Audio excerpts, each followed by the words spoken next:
Happy Sri Rama Navami.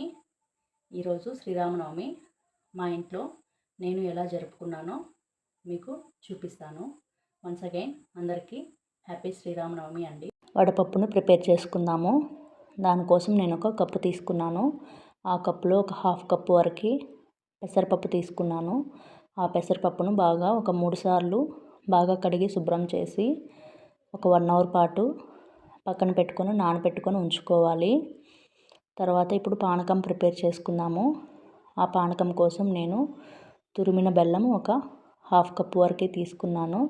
ఇలా మనం బెల్లం తురుముకున్నామంటే పానకంలోకి కరగడానికి బాగా ఉంటుంది. తర్వాత ఒక 10 మిరియాల వరకు దంచి తీసుకోవాలి. ఆ మిరియాలు దంచుకున్న తర్వాత అందులోనే ఒక 4-5 వరకు యాలకులను వేసుకోవాలి.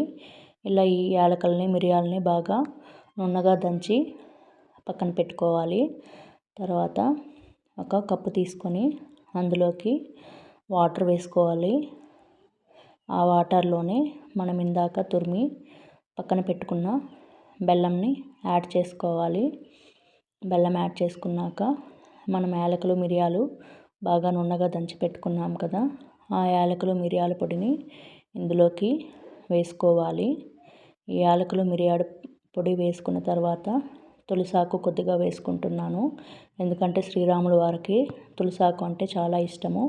పానకంలో తులసాకు వేస్తే చాలా మంచిది. తులసాకు వేసుకున్నాక ఇది మొత్తం అన్నీ బాగా మిక్స్ చేసుకొని పెట్టుకోవాలి. అంతే అండి, పానకం నేను ఈ విధంగా రెడీ చేసుకున్నాను. చాలా ఇష్టమైన పానకం అండి ఇది. ఇందాక మనము పెసరపప్పు నానబెట్టుకున్నాం కదా, ఆ పెసరపప్పులో ఒక బెల్లం ముక్క ఉంచుకోవాలి. ఆ బెల్లం ముక్కతో పాటు కొద్దిగా తులసాకు కూడా పెట్టుకున్నాను. ప్రసాదం రెడీ అండి.